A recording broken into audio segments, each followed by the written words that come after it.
What is the opposite of sucking?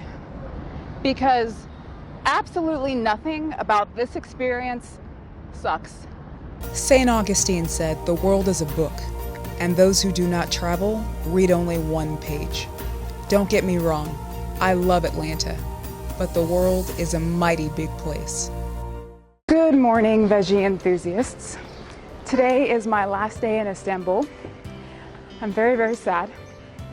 I've grown to love this city, and it's going to break my heart to leave it. But I have to go home, got stuff to do.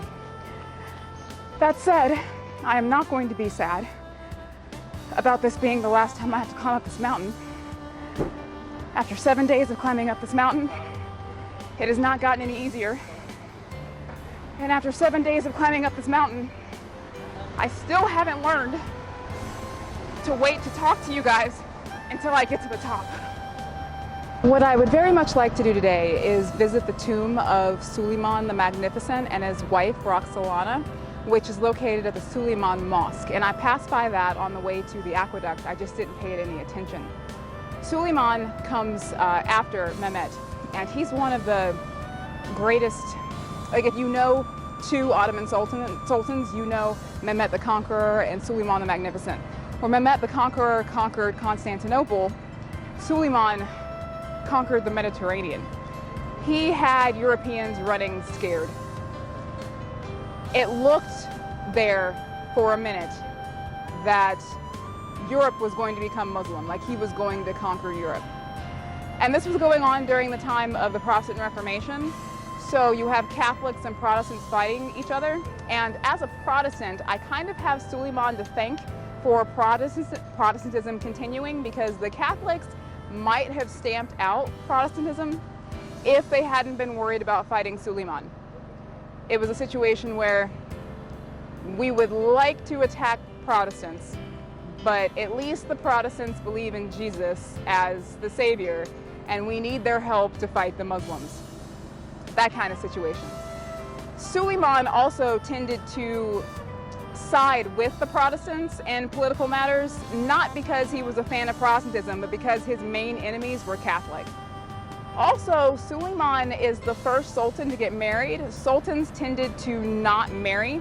They tended to have really like this harem full of concubines. But he married a woman named Roxolana. He loved her and he married her, and they are buried together at this tomb. So I would like to go see it. It's located in the mosque, or outside of the mosque, or in the vicinity of the mosque. I'm not sure. If it's a situation like what I went through yesterday at the Blue Mosque, then I'll skip it. I'm going to go over there and see what the situation is. I'm not putting on another skirt to go inside a mosque. I'm not doing it. The Suleymaniye Mosque was both commissioned by and built for Sultan Suleiman the Magnificent. Where it does not overshadow the Blue Mosque in size, in my opinion, it does outdo it in architecture and design. The layout and symmetry are pleasing to the eye. I love the white and pastel colors.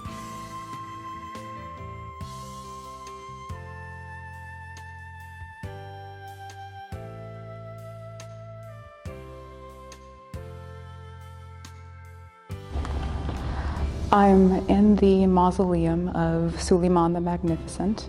I'm looking at his tomb, which is located right there, and it must be his daughter's tomb, because it says Hurrem Sultan is the mother. So I'm guessing that's his daughter, because after he got married to Roxolana, Roxolana became Hurrem Sultan. So I don't know where Roxolana is. I thought she was located on the same grounds as Suleiman, but anyway, looking at Suleiman. That's him. There's a barrier here, or else I would touch it.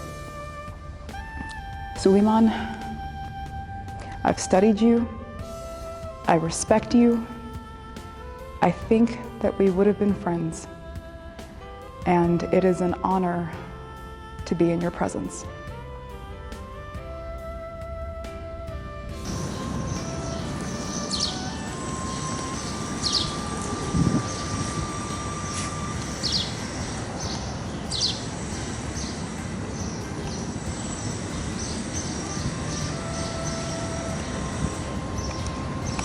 Roxolana has her own separate tomb. She's not buried in the same one that Suleiman, but she's buried kind of right behind him, but still on the same side of the mosque. So anyway, I'm gonna go in there.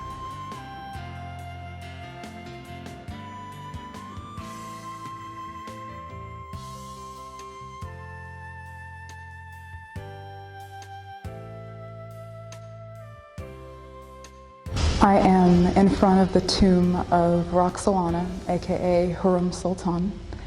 And a cool story about her is that when Suleiman died, he died on campaign, so he was away from Istanbul at the time. And she was, of course, there at the harem, and she was the wife, the number one. And she worked out where Suleiman, because she knew that if he died, and people knew that he died, there would be a war for the throne because he had more than one son. So she worked out a situation where Suleiman would be mummified, and they kept it quiet until she was able to get her son in line to become the next sultan. So her son would succeed Suleiman, and her son's name was Selim II. So she is a smart woman, a cunning woman, a witty woman, probably a beautiful woman. And I hope if I grow to have half of your capabilities, that would be good enough for me.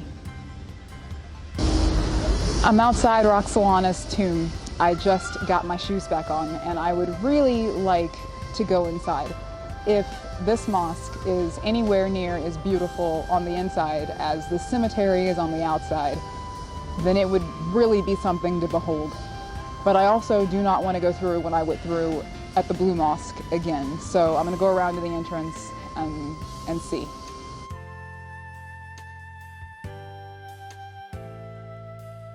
Look at how it towers above Istanbul. You can even see the Golden Horn and the Bosphorus in the distance.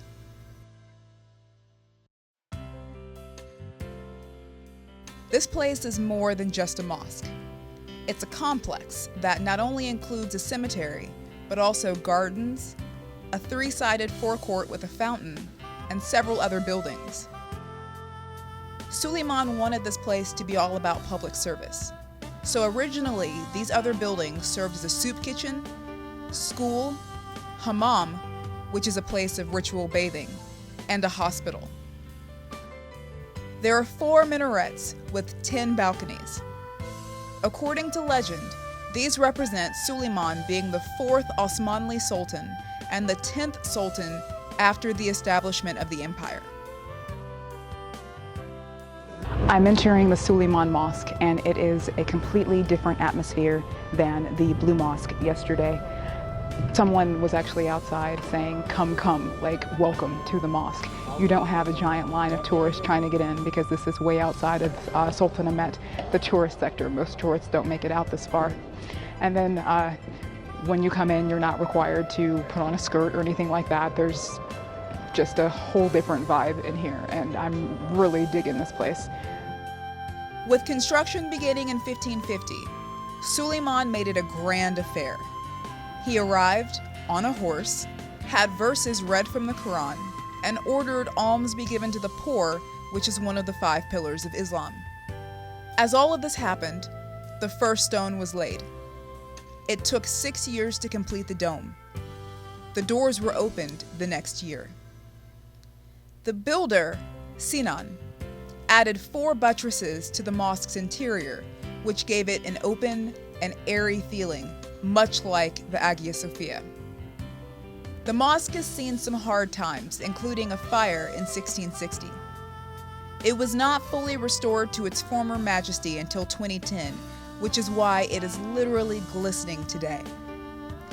It's one of the most popular mosques in the city, with almost as many worshippers as the Blue Mosque. I am leaving the Suleiman Mosque, and my advice is to skip the Blue Mosque and come straight here to the Suleiman Mosque. It's a little bit of a walk or public transportation ride, but it's totally worth it. And I think this mosque is truly fitting of Suleiman's title, magnificent. Now I'm gonna head somewhere. You know, it's the last day that you're in a foreign country and you want to do everything, but you obviously can't do everything. There are only so many hours in a day. What to do, what to do, what to do. Let me figure that out. I'll get back to you. What is the opposite of sucking? Because absolutely nothing about this experience sucks. I wanted to walk across the Galata Bridge. This is one of the bridges that connects the old town with the new town. The views are positively picturesque as you go across where the Golden Horn meets the Bosphorus. And I always take the tram across, but you can't really get good pictures from the tram. So I wanted to walk across at least one time so I could take a look at all of this beauty. Since I'm headed to the new town, one of the things that I wanted to do in the new town was to climb the Galata Tower. There's just no real easy way to get there, but I'm gonna give it a shot. Cross your fingers. The Galata Tower is sort of in between two metro stops going uphill. Since I was going to have to climb the tower anyway, I decided to cheat just a little bit by riding the metro to the stop with the highest elevation and then walking downhill toward the tower. As I've shown you, the Galata Tower stands out more than any other feature in the new town. You literally can't miss it at 205 feet tall. It was built in the mid-14th century by Italians. Apparently, during the Byzantine period, this area of the new town was controlled by Italians. Go figure.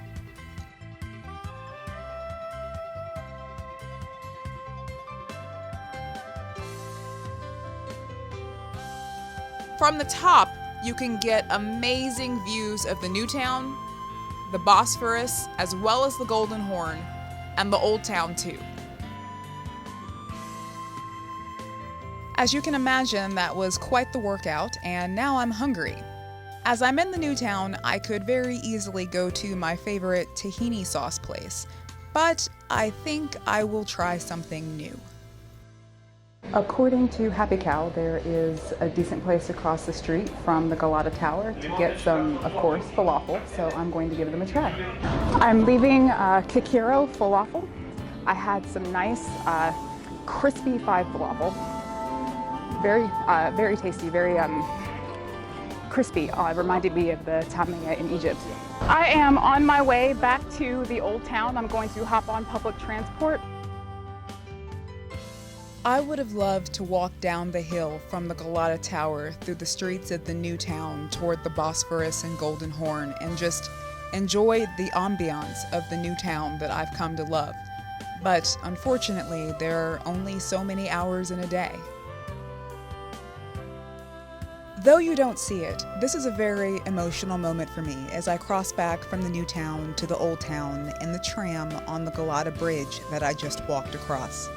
I know this is the last time that I will be in the new town, at least for a while, and this is the last time that I'll get this killer view. So now I have the rest of the day, and I guess, I'm gonna do some shopping. I have greedy friends who didn't want to come to Istanbul themselves, but instead have asked for specific things, and the best place to go and find everything you need is the Grand Bazaar. Let me be clear, no part of me is looking forward to being accosted or negotiating prices, but when in Istanbul, you do like the Istanbulis.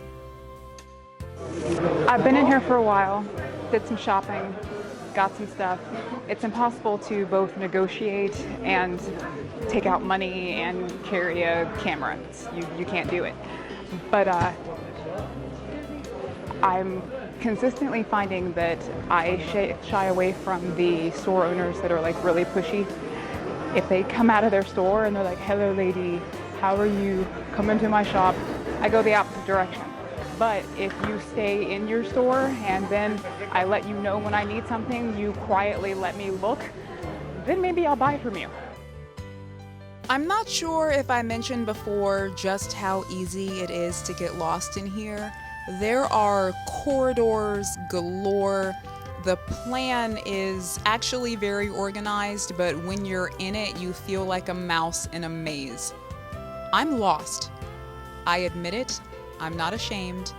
I am lost. I gotta get out of here. They allow people to smoke in here. The smoke fills up and there's not a whole lot of air coming in. They cook food in here. Oh, fresh air. Fresh air is nice. I don't know where I am, but I know if I keep going down, eventually I'll hit the ocean. I don't know what's up with the storms here, but they just seem to come out of nowhere. Luckily, when this one got started, I was not that far from the hotel, but I guess it's just May for Istanbul, where they just come. But anyway, I am finally done. My flight leaves out at 6 a.m. I have to be up at 3 a.m. I have to be leaving here at 3 a.m. to catch the flight in time. So I'm going to just shut down for the night. And I had a great time on this trip. I saw a lot, I learned a lot, I did a lot, and I hope that the people that I was shopping for get what they want, and if they don't, then they can come to Istanbul themselves and get it themselves. Thank you so much for watching and taking this journey with me. I will see you guys in the next video or on the next trip or whatever, but as for now, it's back to ATL. So there's still one ring to rule them all, so this was a very, very good trip. Take care, guys. See ya. Don't forget to leave your comments below. If you enjoyed this video, then give it a like. Subscribe if you haven't already, and don't forget to stalk me on Instagram at ATL Veg Out.